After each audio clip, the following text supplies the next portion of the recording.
All right. How's the animation look? Looks perfect.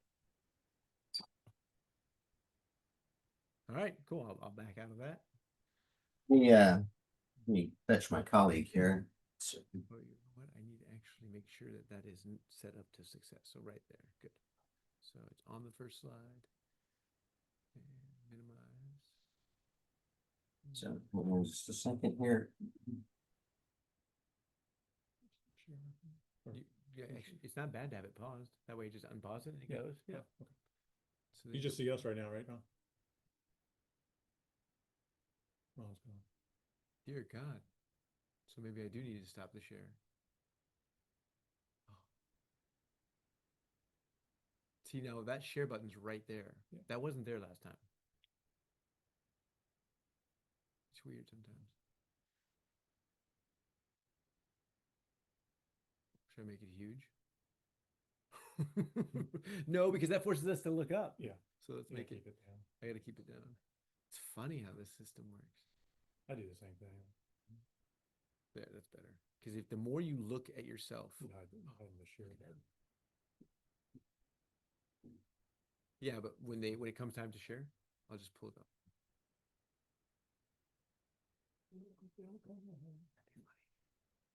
Part of the risk of bootstrapping. It's part of the excitement.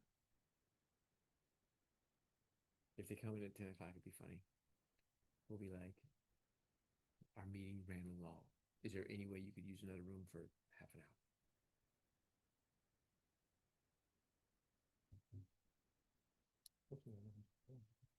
Yeah, hopefully.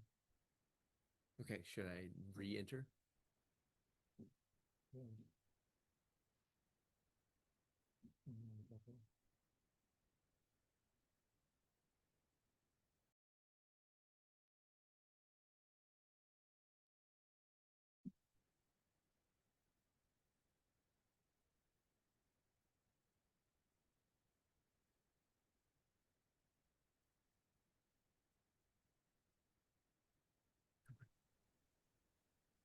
All right, we're back. We're back. All right, so I'm waiting for some colleagues to jump online here.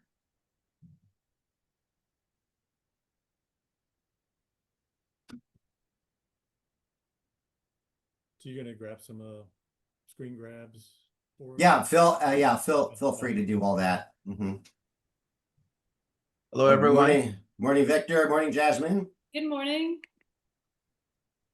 So since there's only fourth line right now, I'll introduce. So Victor, this is Chris and Christopher. Christian.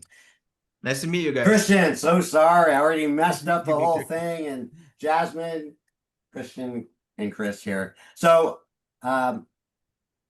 Victor's my colleague at Stanford, and Jasmine is one of the founders of our organization. And so just as Three Forks was pitching a year or so ago, all these other people will be doing the same thing. But Victor is going to help me facilitate, and he'll be asking some questions. He's going to explain how this is going to get framed up. And then you can do your pitch, and then towards the end, we'll have questions and answers. And then you can feel free to ask us as well. Awesome. Hello. Yeah, that sounds very good. We can give it another 5 minutes for folks to trickle in. We don't exactly have the academic quarter, but let's call it academic 5 minutes of waiting.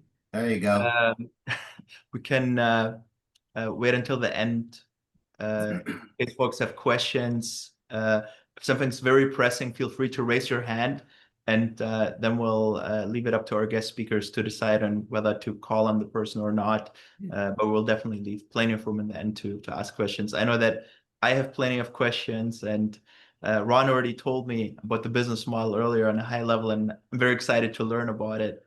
So yeah, let's give it 3 more minutes for folks to trickle in. Jasmine, I don't know you obviously, but your picture behind you has a circle on it. Is that highlighting something unique in that photograph? It depends. You can, with your laser vision, you could maybe find something very interesting. No, it's a ring of light because there's not a lot of light in my office right now. I feel like it's one of those Where's Waldo pictures. Like I was Yeah. supposed to find something inside the picture. No.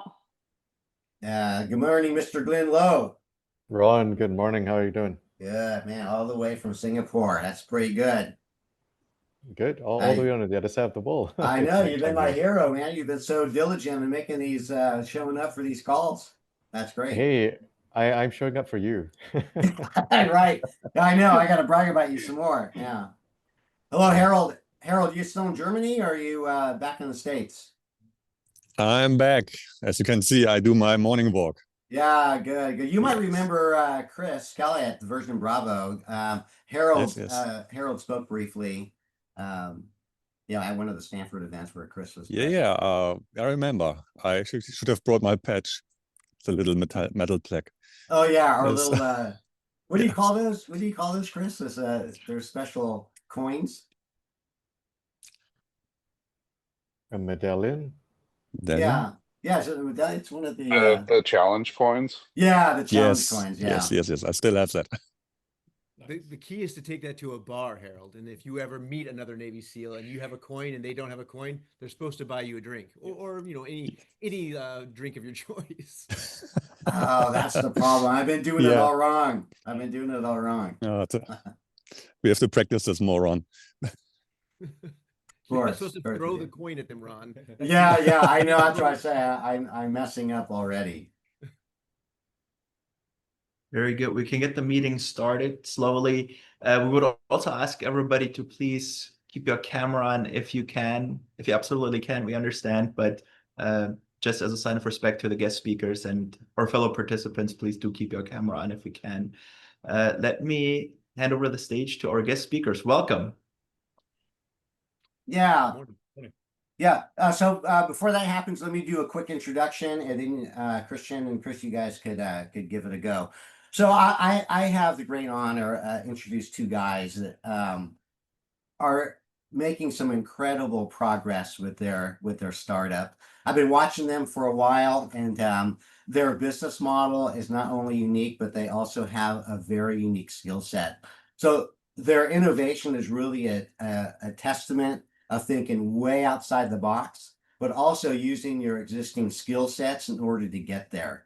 So both Christian and Chris are not only retired Navy SEAL, but also Green Beret. And it is a great honor to have you guys. And so thank you for participating and sharing your startup with us. So with that said, I'm going to hand it over to you. If you could give some quick introductions, then you can start on your pitch. Sure.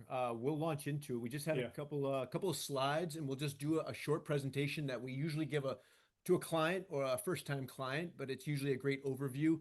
But like Victor said, in this kind of situation, please feel free to raise your hand and be like, if we said something that was strange or unusual, just interrupt us, because this seems to be like a very free-flowing sort of conversation.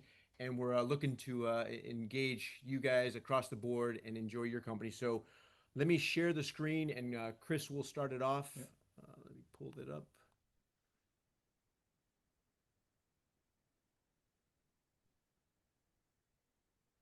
It should come up, everybody. If I can get a thumbs up across the board that you all can I see. the can see it. presentation. Good. Harold, you cannot see it? I can. Okay, good. Everybody's got it. So I'll turn it over to Chris. All right. So as Ron said, I'm Chris Kelly. So recently retired Navy SEAL, did 31 years in the service, active duty. Retired a little over 2 years ago. And then Christian Knutzen, retired Green Beret, did 26 years. Again, retired about 2 years ago. And after 58 years of combined service, working with a lot of talented operators around the world throughout all the wars and deployments and everything that we went through, we wanted to create a business that combined our passion for sustainability with a way to share that rich history and culture of distant places that we had been to with our U.S. customers. That these stories we've told about all these different places we've been to. We wanted another way to kind of share that. So that vision sort of led to Three Forks Wood Reclamation. I'll turn it over to Christian. Sure. It's all about the wood, the stories, and the search, as you'll soon learn.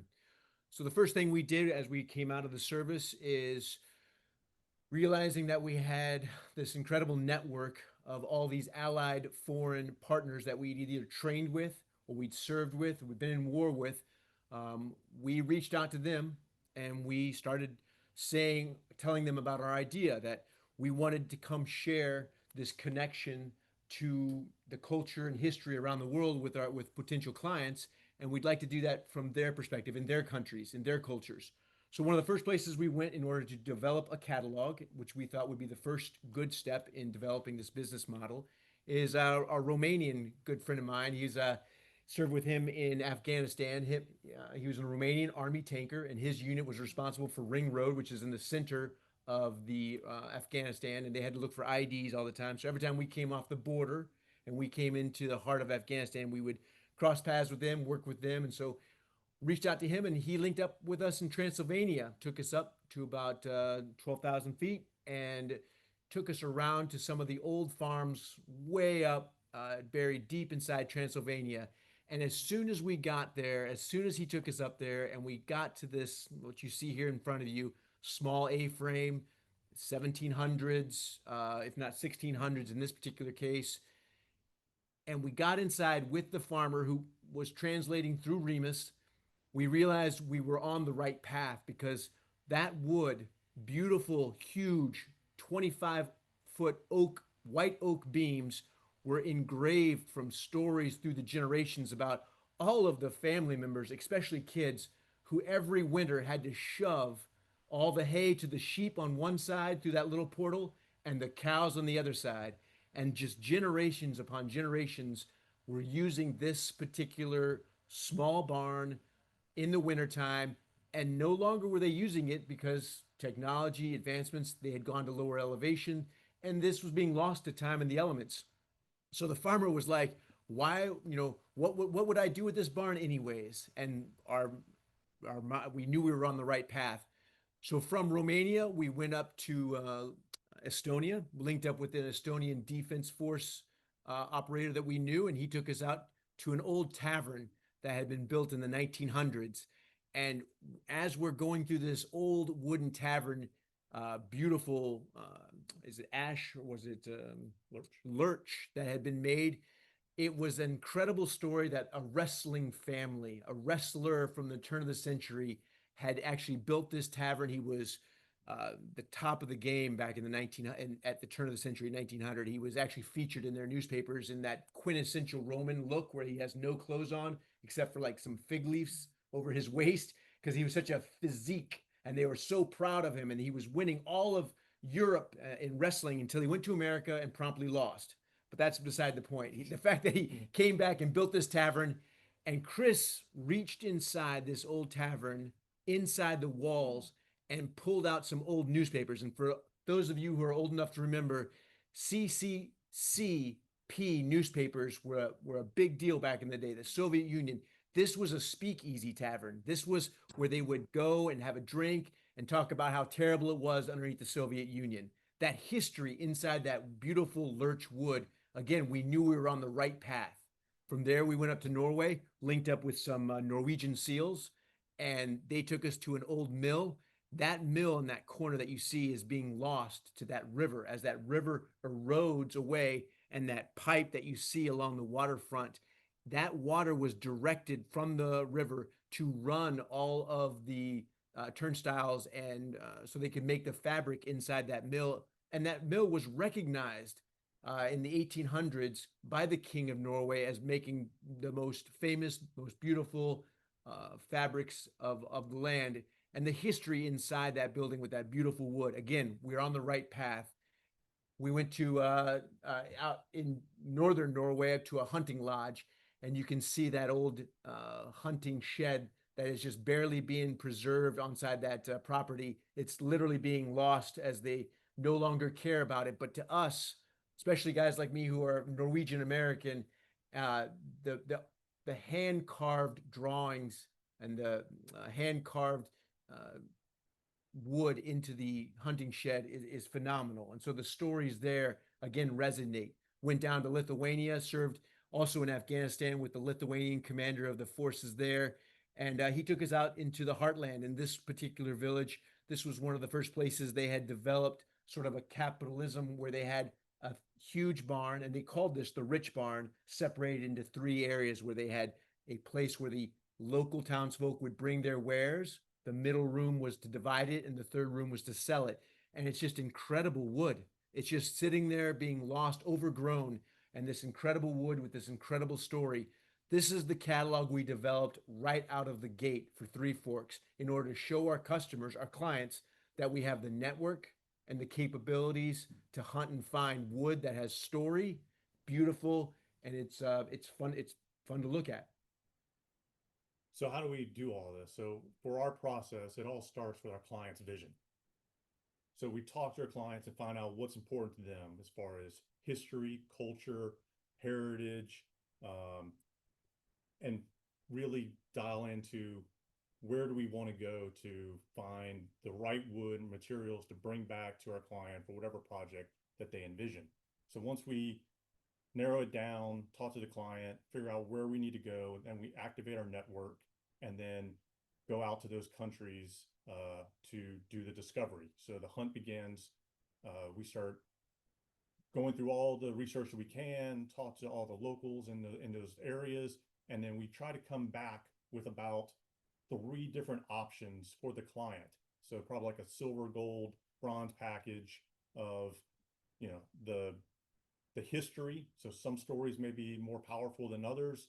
The wood may be more in better shape than others. The size of the reclamation, how difficult the reclamation may be to bring that wood back, but give the clients that option of which one they want to go with. Once that decision's made, then we activate the local network again, find the right expert craftsmen in those areas to do the disassembly of the whole site. So we do it in a way that is meticulous enough. Every beam is labeled and photographed so that when we break it down, the client could rebuild the structure beam by beam exactly how it was. And we take it down, you know, with that much care. More than likely, the client is going to do something else with it and repurpose it to a different way, but that's the meticulous that we want to do. So if they can put, you know, certain beams up in certain areas, we have pictures to show this exactly where it came from, that provenance, and that chain of custody is always there. Once we do the disassembly, we prepare it to bring it back to the States. So it has to go through all the import regulations and requirements for the USDA, make sure that there's no insects, germs, anything like that. So it goes into a kiln in that area, heated up to a certain temperature for a certain amount of time, and make sure that it's able to come back to the States with no problem. We do that, figure out the shipping. So whichever country, whichever port makes the most sense to get out of whichever country, continent that we're on, and bring it back to whichever port makes the most sense back into the United States, get it through customs, and then present it to the client with what we call like the revival. So it's next life, and they can do whatever they want. Obviously, with that wood, we give them all the documentation, all the photography, a digital vault with everything. Present them with probably one of the, you know, more beautiful photographs that we have taken of its original site, so they can hang that nearby, be able to tell that story when people come in. Give them a nice leather-bound book with all of the history, all the pictures. So if visitors come by or family friends stop by, they can look at the book and really get deep into where this wood came from, so those stories can live on. Usually give them a accoutrement, you know, something from that area, maybe like a wind vane or some hardware that came off of that building, so that they can have that as kind of like another little talking point that they can discuss. So all of this so that it can become part of a new family in a new land with a new purpose.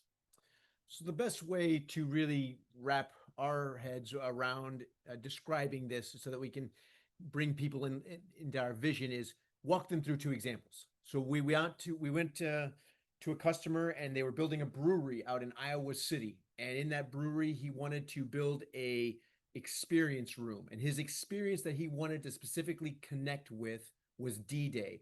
So he said, can you guys find me wood that is connected to D-Day? So Chris and I put a team together of a combat cameraman that came out of the Ranger Regiment inside the United States Army, who was very good at traveling light, was willing to work with both a SEAL and a Green Beret, and he carried a drone. And we also brought over a wood expert that we had partnered up with in St. Petersburg, who also traveled light and was an expert in reclaimed wood from his time in Spain, the Basque Country, working on a Spanish galleon. And we made our way over to England, ferried down, and then started exploring Normandy Beach, Normandy area, all the different beaches that are in our history books from Sword, Juneau, Utah, Omaha. Our first one that we found something was Utah Beach. So in the outside the town of St. Mary Glees near Utah Beach is a place called Marmion Farm. It's actually quite historic. It's privately owned by one family, but it's on the walking tour, if you will, of the Normandy greatest hits, because this is the place where on the night before D-Day, the paratroopers were dropped in order to soften the anti-air artillery batteries that were set up by the Germans. And they defeated the Germans at this little farm, and they linked up various different guys from different units, linked up at this particular farm in order to consolidate and prepare for the next assault. And they stole one of the flags and got a photograph from their combat cameraman on that day. And that picture's very famous. And that wall behind them is that same wall in Marmion Farm. That's us linking up through, we had been linked up with an SAS guy out of England who had moved to the area, and one of the Navy SEALs had known him, linked us up with him. He linked us up with several connections in the area, and that's the owner of Marmion Farm, Jean-Claude Picanou. And Jean-Claude Picanou was happy to show us his area from the inside out. He has a bunch of children who are not interested in the property anymore. So to have two guys who were very interested in the history of his place, he was excited. So we combed through it and we found incredible wood. And this place is obviously rich in history, but you can't take anything from a historic site. Even if it's privately owned, it's just not right, except for stuff that had fallen.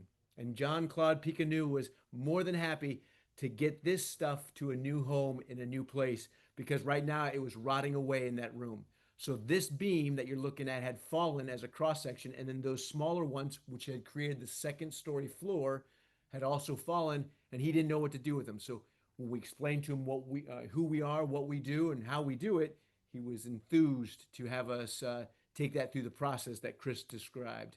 So we ended up bringing this particular beam, this 21-foot elm beam, all the way back to Georgia. We treated it in Belgium. We shipped it out of Antwerp, and we brought it through the port of Savannah, Georgia, trucked it up to Toccoa, Georgia, where there is a small museum called the Currahee Military Museum, where the paratroopers had trained. So if any of you out there are fans of Band of Brothers, this was featured in the movie, where you would actually see them running 3 miles up, 3 miles down Currahee Mountain. It was inside the town of Toccoa. This is where they trained before they went to England to get the final training, get on the airplanes, and then they dropped. They're the ones who dropped into Normandy, and they were featured in that photograph. And now that beam from that farm on that final leg of their journey is now featured prominently inside their museum. So if you'll see that picture, you'll see some of the photographs we gave them, which you'll recognize. You'll see the beam itself as we wheeled it in. They'll put it up on a pedestal. And to the right, you'll see what they did is they deconstructed some of the barracks in England and brought them back, because now you've got Toccoa, Georgia with the mountain, the barracks they lived in England, and now a beam from France. The whole circle for them, the story, the wood, and the rich history. We then moved on to Omaha Beach. So Omaha Beach is where we actually completed our journey for the brewery. This was a good find for the brewery, because as we came off in the distance, you'll see Omaha Beach. We came and found this barn, which had been hit by a windstorm the previous winter. Came around the corner, and you see those 3 cars parked in that small little lot there of the farm. That little tiny little white Fiat is the one we piled our team of 4 in. And we came around that corner, and sitting outside that partially destroyed barn was the French farmer. We approached him. I asked him, "Do you speak English?" He said, "I served in the French Navy. I speak very good English." I was like, "Excellent," because my French is terrible. Again, the connection right off the bat with the French Navy to the U.S. Navy. Chris and him had actually conversed about some of the similar boats they had served together with.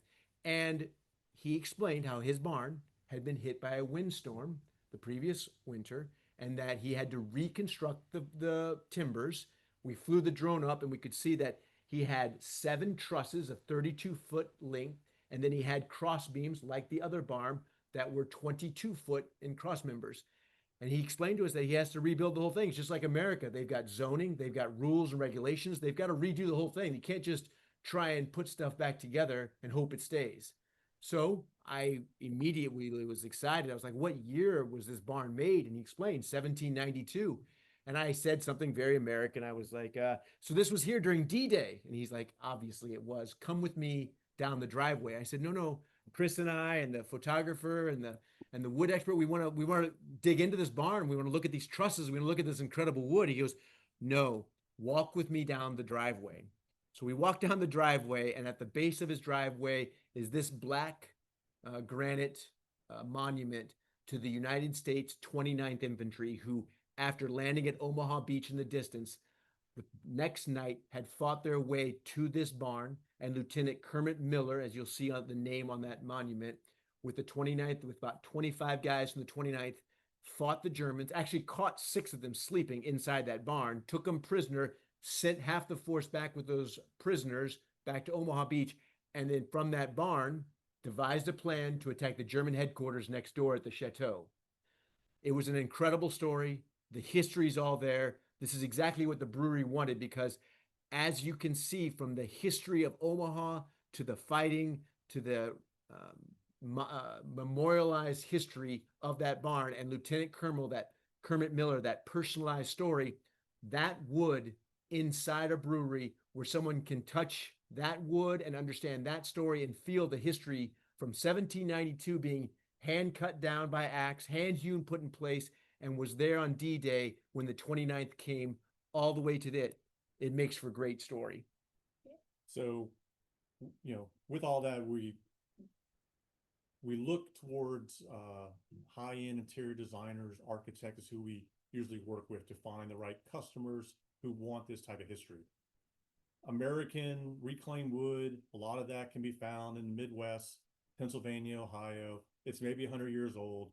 It's maybe pretty. It's kind of old. It may have a little bit of a story to it, but it's not like the stuff we're finding overseas in all these other countries that's way older than our country.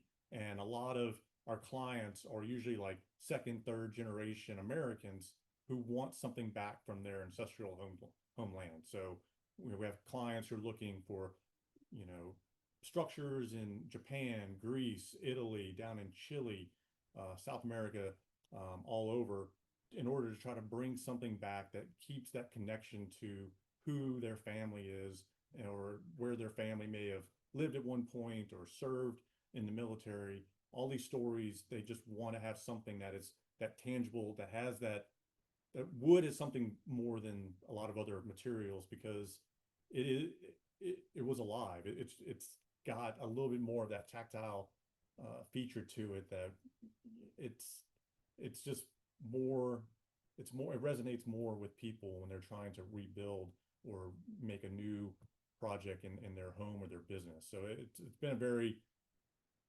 amazing ride trying to get this venture up and going. And we're definitely, like Christian said, kind of bootstrapping, doing this on the cheap. We use our network that we have, which is extensive, but it's also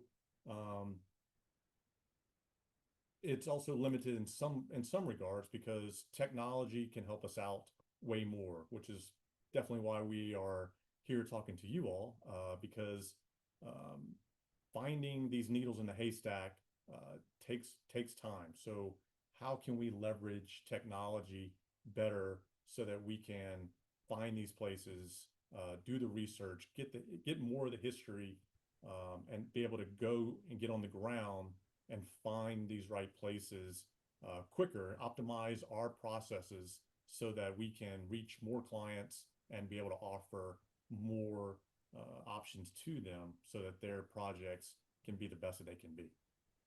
And that concludes it, Ron. Happy to take any and all questions. Thank you. Uh, so Victor, why don't we start with your questions, and if you have your hand up, and then you can run the show here for a little bit here. So go ahead. Yeah, let me jump in. Well, first of all, gentlemen, thank you so much for your service. We really appreciate it. What a unique idea. That leads me into two questions that I would have. The first one is, how did you identify that this is a feasible and large enough market in the United States? What tests did you do that maybe somebody in your network recommended? And my second question would be, most of the countries that you mentioned are in the European Union, and I know very well how difficult the European Union can be in terms of regulation. What steps do you have to take to be able to export things out of the European Union? I'd be very curious. Sure. I'll handle the first one if you want to handle the second one. So the first one, right before COVID, through a friend of a friend, got linked up with a company out in California, San Francisco, yeah. And they were doing reclaimed wood out of the Midwest. And the reason my friend linked me up with that company is because I was trying to figure out, looking a couple years out when I retire, how am I going to be able to do? How am I going to be able to partner with buddies? How am I going to be able to continue to do the work that I so thoroughly enjoy, which really is grounded in sort of the hunt and the find, the recon. And my buddy said, man, I have a friend who told me this story. You should hear it from him. So I reached out to him, and he told this friend of a friend, he told me the story. In his reclaimed wood business out of the Midwest, brings out beautiful, like Chris was saying, somewhat old, somewhat pretty, not very storied wood out to the clients in California, sells it for a premium. But one time, there was a friend of theirs who went to Indonesia, became an expat, was living down there in Indonesia, and heard from some locals about an old Dutch colonial cigar factory that had been made at the turn of the century and lost to the jungle. So he went and found it, and he talked to the locals, and they described to him that ever since it went out of production, the jungle had consumed it, and it was no longer in any sort of shape. But he asked for them to be able to explore it, and they said, you're happy to explore it. And as he went inside of it, he found it was entirely made of teak, which is a beautiful, rare, hard wood. And in Indonesia, that's a fantastic wood.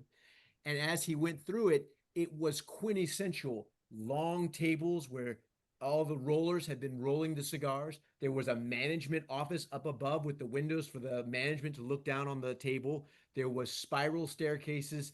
It was in great shape from the inside, and it was great wood. And that story of the Dutch colonist is interesting. And the fact that it had been lost to the jungle and then refound, and that it was all still there. And so I stopped that guy, and I said, right then and there, I was like, oh man, in the military, even in combat operations, we're always being hit up for pictures, because unless the leadership can see it, no one believes it. You could rescue a hostage, but unless you got a picture of that hostage, it's all just squishy until you get a picture. So I asked him, did you take pictures? He said, we took a couple. And I was like, oh my gosh, man, you got it. You should have taken more pictures. Like he goes, the story's not over. We brought all that wood back, and sure, people wanted teak, but we weren't sure how it was going to resonate with the California sort of clients that we had. So we got our largest warehouse. We laid out all the wood, and we put out one or two of the pictures that we had taken of the disassembly process that showed some of the stuff I described to you. And we lined up for a week all of the different high net worth family purchasers, buyers, arrangers, architects that we knew to come through there and check out our find, check out this wood that we had bought on speculation. He said on Monday morning, an older lady representing a wealthy family out of Hawaii came into that warehouse. She looked at what she saw, she looked at those pictures, and then she touched the wood. And then weirdly, he did say that she smelled the wood, but whatever. She just got all of her senses wrapped into the wood and that story and where it was from. And she immediately offered to pay full price for all of it right there. And I said, that's incredible. And he goes, yes, it's incredible. We've never been able to do it again. We've never been able to find anything like that. We've never been able to bring anything back like that. We've never been able to replicate that. And in my mind, maybe it's just because I'm Army or whatever it is. I said I totally could do that. I totally know the right people. I know we have the right network. We could do that, and without like I didn't say this to the friend, but I think we could do it even better. I think we could get the pictures. We could document the story. I think we could really make this sort of like a formula for success. So that's the origination story. And then as far as going to all these different areas and having to deal with different regulations, everything, it all varies by country for the most part. But a lot of these places, like the French farmer, he was sort of laughing at us when we're like, this is old, like 1792, like we want to bring this back to the United States. And he's just kind of chuckling. He's like, this isn't old. You know, the church was built in the 900s. He was like, if you guys didn't show up, I was just going to cut this up and burn it. And we're like, no, please don't do that. Please don't do that. We will take this and make sure that the story continues on, because someone will definitely resonate with it. A lot of the regulations hasn't really been too much of an issue that we have found. I don't think the reclaimed wood industry is as significant in other countries as it is here in the United States. As far as like the market, just sort of research that we did initially, reclaimed wood industry is about $1 billion industry here in the States. You go into like the high end side of that, you're talking hundreds of millions of dollars. And then our little niche of overseas, I mean, we're looking at a possibility of definitely in the like tens of millions of dollars that we could be the company that does this and be that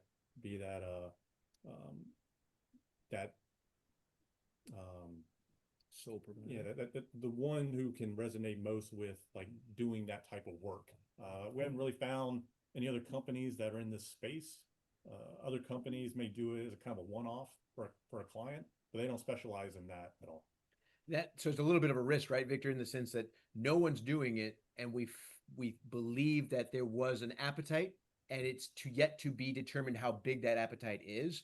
But I don't know, a little bit of gauging the zeitgeist that's going on in the world is that people want depth, they want character, they want story, they want authenticity. We talked to Ron about this when we were preparing for this class with you, is that things can be beautiful and things can be easy, but very hard to find things that have a richness to them, where someone can turn to someone and have that story. Because so many of us, and I say us, right? I don't know you all, but like we show people on our phones the pictures or where we went, but when you can tell someone the story because you know the story and you can share that story of the wood in your house, it just brings you that old time feeling of connection, right?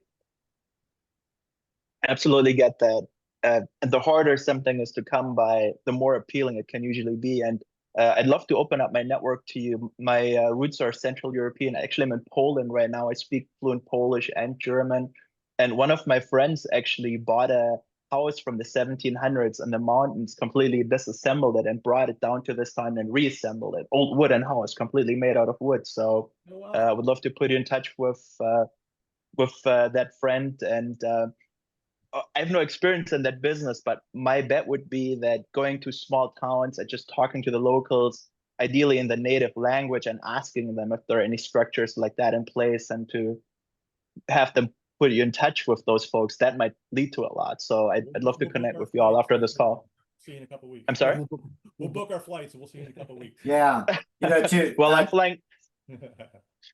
flying back to California on the 23rd of this month. I'll be in Poland until then, but I sincerely mean it. Let us connect, and I'm happy to open up my network. Appreciate it. Very much appreciate that. The problem Absolutely. I alluded to earlier is we have the networks of foreign allies. Like we actually have what is the GROM? We actually have quite a few friends in the GROM out there in Poland, which is their special operations force inside Poland. So we are very good at linking up, getting into the towns, and then by with and through the folks that we're friends with, having them speak to their own countrymen. That works out very well, but we still burn a lot of time. So what we're trying to figure out is some tech that scrapes what we call OSINT, right? Open source intelligence, basically just stuff that's on the open internet, or geospatial, where the people overhead imagery can be quickly assessed. so that we can vector both our network and ourselves onto the places where we will have higher percentage. Because on those examples that we gave you of Omaha and Utah, we spent a lot of time on Juneau. We drove all throughout Sword. We even spent a lot of time on Utah and missed Marmion off the bat because we thought it was unapproachable. But again, trying to vector ourselves in using technology so that we increase our odds. That's where we're trying to really get some help. And then once we have identified those needles, being able to do the backside research. If you have an address and a coordinate, doing the research on the backside to get all the way down in history would be very helpful as well. Yeah, we were talking about, when we were brainstorming this, we're talking about how to use AI to help do this portion of the work, you know, how to, a lot of heavy lifting in the beginning. We have some more questions. Jasmine, if you can go second. Glenn, you'd had your hand up for a little while. So Glenn, go ahead. Thanks, Ron. Thanks, Christian. Thanks, Chris, for sharing. What a wonderful story. It definitely sounds more exciting than maybe excavating dinosaur fossils. So this is the first I've ever heard of wood reclamation. Usually, I think I would hear about like reforestation or saving the biodiversity in the rainforest and all these, right? So this is the first. Thank you. Two questions from me. One is more towards trying to understand the business. I think earlier you were sharing about trying to disassemble a wooden structure and then trying to ship it to the US and building something. So I thought it's more towards building houses with a heritage, with a story behind it. But I think as you went on in the presentation, it felt like it was a collectible. It's a museum piece that has a lot of rich history, and that is what you're selling, rather than the products that can be built from those pieces of wood. So there is a lot of respect for the wood, but it seems like it's not really about the products that come out of it. I just wanted to clarify if that's the case, where it's all just about the wood, and it could be just raw wood in its, very generic, say a beam, right? And that is the piece that has a lot of that story and heritage that you're selling, rather than maybe building it into like a guitar or a wooden compass or the hilt of a sword or a house, right? So the second question I have for you is more towards, I saw the entire story and photos of, trucking it across borders and trying to get it to its location. I know there's the part about environmental friendliness and also sustainability. Trying to move something across the country, it's not probably the most environmentally friendly. So I'm just trying to understand what's the approach when you're trying to maybe have a certain value in reusing, restoration, and then also maybe trucking an entire beam across the country and spending a lot on gasoline. Thanks. Yeah, so like the products, yeah, I think, like you said, a lot of people probably look at more of the materials that we provide as more of like art than probably structural entities within a new building or something like that. It depends on the structure that we found. It depends on the condition of the wood and the story and the age. There's been others that we have found where the condition of the wood was in such a way that structural engineers could sign off that these could be used in a structural way. A lot of the ones that we found that are a little bit older, they're probably not, without having some sort of structural supports put around it, being used in that sort of way. So a lot of them are kind of like faux beams, fireplace mantles, accent walls, some flooring, things in that case. But a lot of it is definitely collectible type, museum type items that are sort of a backdrop to telling like a better story. Yeah, I agree. And then as far as your environmental concerns, it is tough because it traveling long distance, it's hard to get around that. So we often, for example, when we came out of Normandy to get up to Belgium, there was already a truck heading up. And so we bought 1/4 of the flatbed in order to put ours on that huge flatbed. And then the kiln process is a local man himself, a local businessman. So supporting small business sort of outweighed having to put our small load inside of a huge kiln. And then that container ship, you're probably very familiar with the container ships, but they have literally, it's always mind boggling to say this number, They have tens of thousands of containers and we have one. So we have a very small impact on those container ships. And then when we get to America, we often use railhead and railheads and trains. While it's not exciting to Europeans and Asians in the group, for Americans, it's not often used as much as it should be. So using railheads and trains is a way for us to be environmentally conscious. So we don't put anything on a private charter plane to send it back, or its own ship. I mean, we definitely work with logistics companies to find where there's already space on something that, so we're not adding, hopefully, to the environmental impact. We're just piggybacking on what's available already. And once we can rent cars that are fully electric, our constant driving and hiking around all of our recon sites, that'll lower our impact as well. Because right now we spend days hunting, which is fine. That's what we enjoy. We enjoy that hunt and that find. Like some of the saddest days of not finding anything ended with a beer, thinking about, well, at least we can say nothing's here and nothing's here. So tomorrow we go here. But how do we use technology so we can kind of limit a lot of that also? And then That sounds amazing. Logistics companies too. We worked with people who are trying to optimize like that piece too, so that there isn't a lot of empty space on ships that are already moving. And how we can tie into that as well. Yeah, one of the conversations we had about how can we as a group brainstorm around AI to help this initiative. There's a lot of really intriguing initiatives that are buried into this thing. So it's really a nice initiative. Jasmine, you had your hand up. Not anymore. Thank you so much for this presentation. To me, it's everything is there, you know, and it resonates a lot. I live in Canada, and my dad is passionate about that kind of stuff, that kind of history that's really linked to like daily life of people. You know, there's the history, like the grand history, but there's like the real incarnated stories. So so that really resonates. And for a couple of years, he was also bringing some reclaimed woods from Quebec, from the lakes, because here we have a history of log driving. I just Googled it. It's so they would we have a big forest industry here in Canada, and in the 19th century and maybe end of 18, they would take the wood out of the forest through the rivers by having it floating, and a lot of wood drawn. And you can reclaim that wood now. That is an amazing quality, huge. And so we have like tables and stuff just for the family that we did. Anyway, so I think it's a trip that you should follow. It's amazing stories.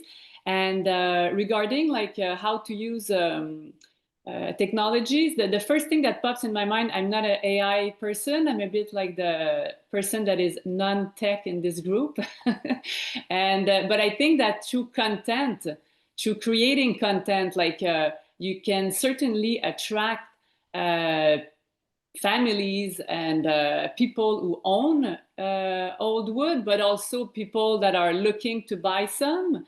I think you have fantastic stories. It's super captivating, great images, and I'm just throwing it out there. But like a TV series or a podcast, maybe, but it's very visual also. What you have to share. And I think you might attract some, I don't know, some families that watches this, that has that interest in this, and that might have like an old barn somewhere in Scotland, or you know, like just to radiate and attract people that are interested in that, and maybe also like local antique shops, you know, that are antique dealers that are definitely a lot of people are gravitating around that those spots.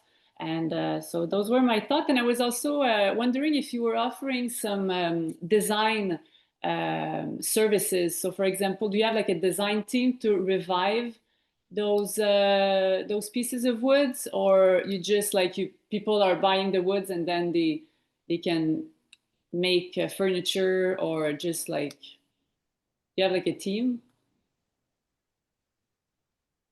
I can't hear you. Oh, I think you're on mute. Okay. You may speak now. Can you Can you hear, hear can you us? hear us now? Yeah, Okay. we can hear now. Okay, sorry about that. Yeah, if our client has a designer architect that they're working with, then we work with them to figure out what would be the best use. We do have a lot of different mills and designers and architects throughout the country. So depending on what, if they're in the Northeast or they're out west, Nashville, kind of middle Tennessee, down here in Florida where we live, we have designers, we have architects that we work with that can lend their expertise in those regards, definitely. And in St. Petersburg, we paired up with Peter, who runs his own woodworks here, we've become very close with. We took him on that Normandy trip. He is very good from his experience in Basque Country of designing and crafting and drawing up the ideas, because it's interesting that you brought that up as your final point, because we thought that we would provide the raw material and the customer, using their own creative juices, would think about what they wanted: accent wall flooring, mantelpiece, furniture, like you said, or like that museum, just a showcase. It's not been the case.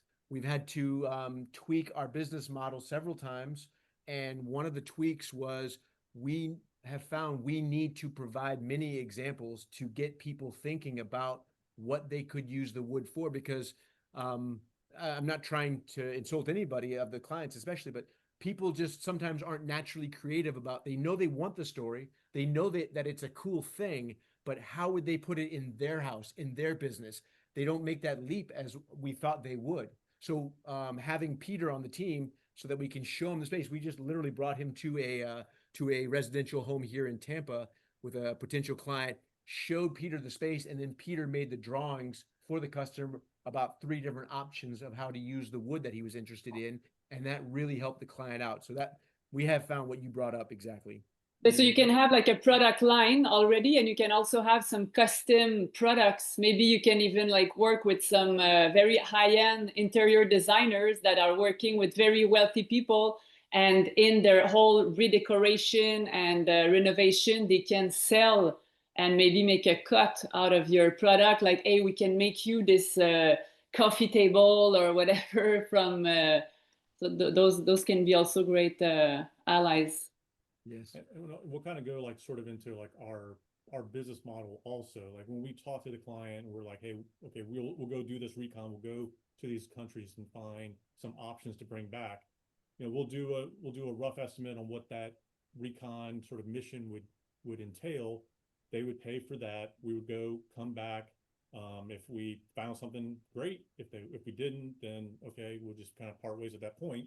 But once we give them the options, then we tell them, okay, so if you want this reclamation, then it's 50% upfront, which inside baseball kind of covers all of our costs that we've projected out for all the logistics and everything to bring back. And then once we bring it back to the States and deliver it, we ask for the other 50%, which is all profit in our part. So your main challenge, then I'll jump out, but your main challenge is to source more wood, more than finding more clients, if I understand. Actually, no, I would say it's the other way around, Desmond. We are pretty good, even in our limited abilities right now, to find what we are seeking. Might take us days. We're willing to do that, no problem. What we have trouble is finding clients who can make that mental leap of hearing about us and then saying, not just that this is cool and interesting, but that I want that because I want X, Y, or Z. They look at our catalog and they don't necessarily pick something off the catalog, but they're like, oh, I definitely could see myself getting something from country X. But then they can't make that leap of what they could use it for. So we're starting to try and come up with more designs, like you said, to get people to see that final step, so that the clients will take that leap and say, not, it's interesting. Now I'm interested. That's where we're having our biggest hurdle, is trying to get clients make that final step from actually like really liking what we do, but not sure of how they can get what they want because they don't know what they And want. ready to pay, because I guess it's quite expensive. It's also, you need like some high-end, by high-end, like a clientele who can afford, like it's a luxury, right? It's with the whole story.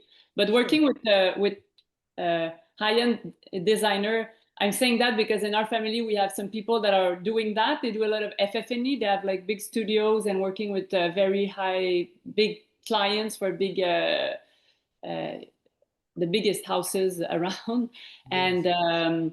and they sell a lot of custom or antiques, or they go to auction to find, and people but it's them that are doing the sale, you know, more than the producer themselves. So maybe it could be a good pairing, like to work with the designers or architects.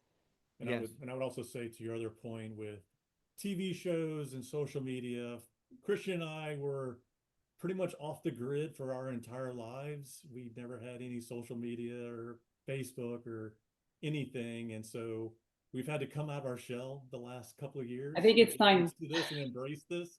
So we'll get there, I think, eventually. But it's yeah, we're But it's getting used great, to it. great content material. And I mean, you guys, you look good, you speak well, it's super interesting. I think it's I think you have to.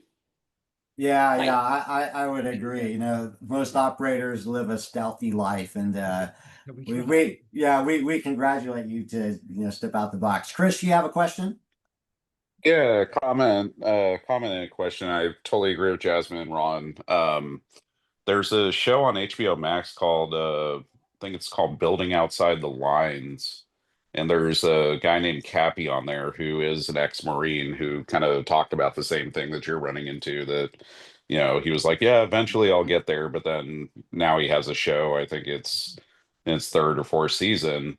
So yeah, I totally recommend getting a big videographer ASAP and getting out there as a part of your marketing plan. I wouldn't think about it as being intrusive to your lives, but just as your marketing, I see it, uh, you know, paying off in spades. Yeah, and I think we might have touched on it a little bit, but I wanted to ask more directly, like, how do you think about distribution and scale in your world? Because it seems like it's very hard to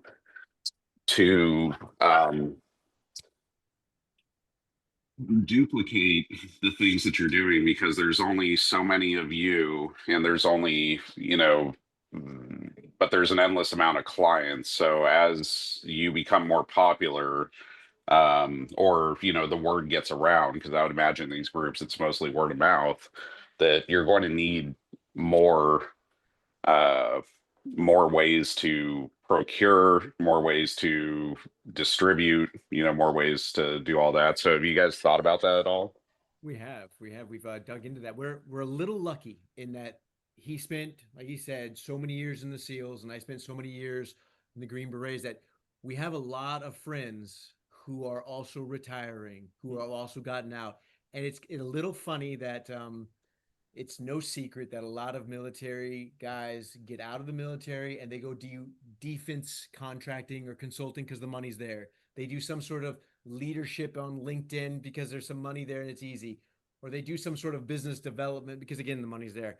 But so many of them, I hope I'm not like insulting you, but they're not happy. They're not happy doing that. They want to do what we're doing, and they come to us all the time and they say, when are you guys gonna be able to do a second or third team? And we're like, not yet, man. We're still bootstrapping. We still got one client to the next client to the next client, but we would love to have the scaling problem of having multiple projects in parallel.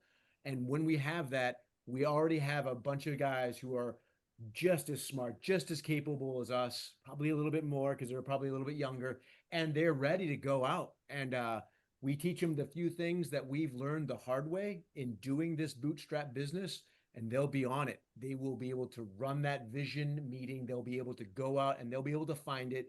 And with the small things that we've lined up about the USDA permitting process, the kiln treating, the trucking overseas, and the ship container processes, which, just to be super funny, like, it's amazing how important dirt is when you bring a container over. if U.S. Customs finds dirt inside of a container, you have to pay $846 to a power washing company, because there's only one power washing company inside of customs controlled areas who are allowed to power wash. So you never want to get busted with dirt. So you have to spend all sorts of time communicating to the people who are loading the container.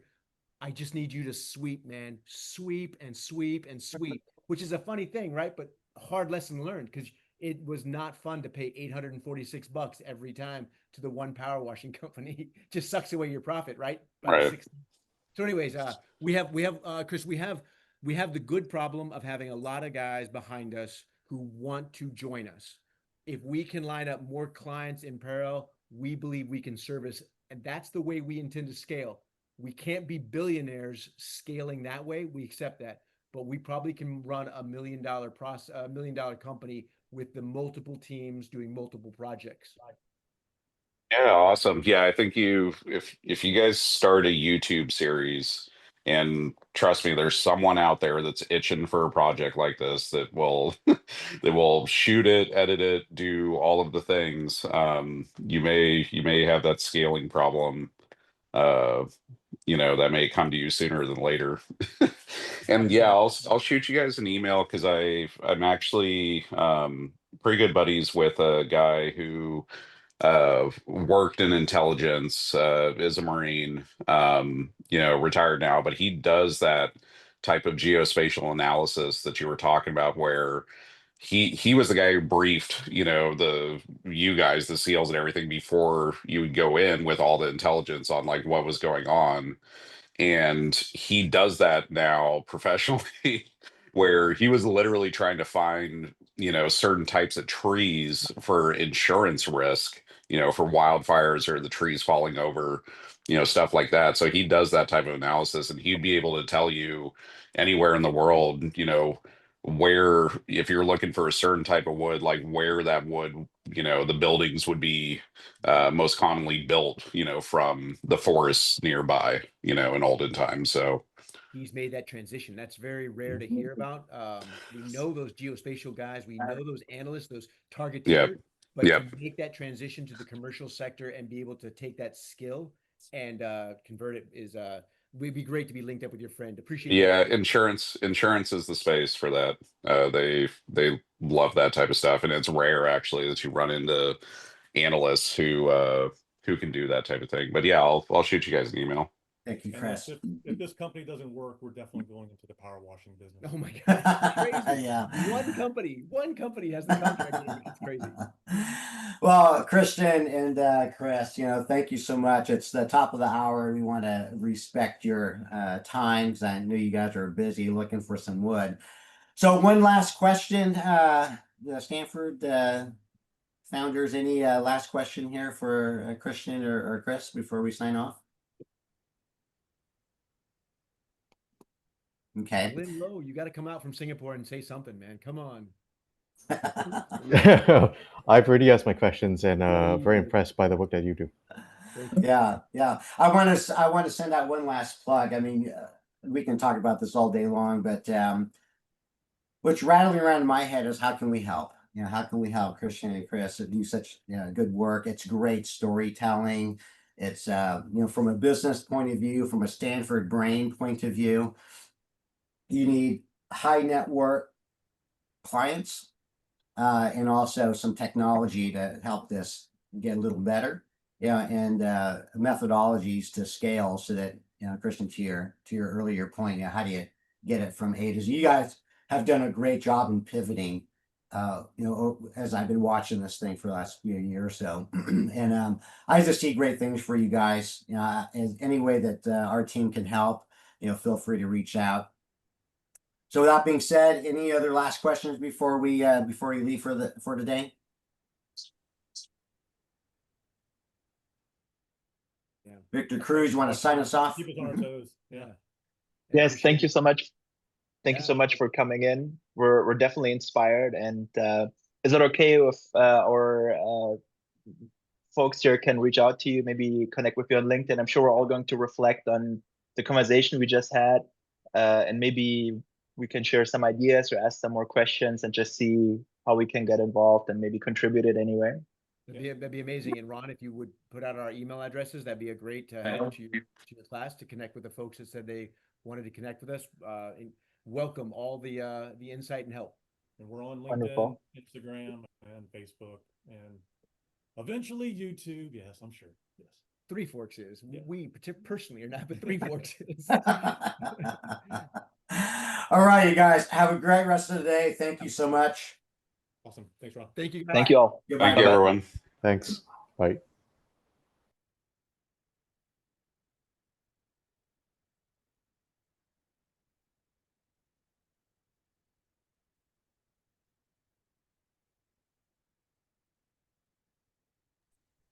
Very different and unique business model. How did you bring? Hey, how did you bring them on board onto this program? Yeah, so I worked with the military. I worked with a special operations group, and they were with another accelerator, and that's how I met them. Oh, I see. Hey, Ron, especially being part of this program, we are looking into so you've seen our product, what we are trying to do, right? Mhm. We are looking into some kind of break or a little bit of mentorship of breaking into defense Okay. with our product. Yeah. Is that something that you can help us with? Sure. Hold on. Let me let's talk offline real quick, because this is still being recorded. Okay. Could you send me can you send me a quick link? Would you like to talk now? Yes, I would love to talk now. Can I give you my phone number if you feel Yeah. okay talking on the phone? Yeah, I'm ready. Go ahead. 310 528 1908. 1908. And so it was 714? No, 310 Oh, 310. 310 528. 528 1908. Perfect. I'll call you back. Thank you. All right, bye.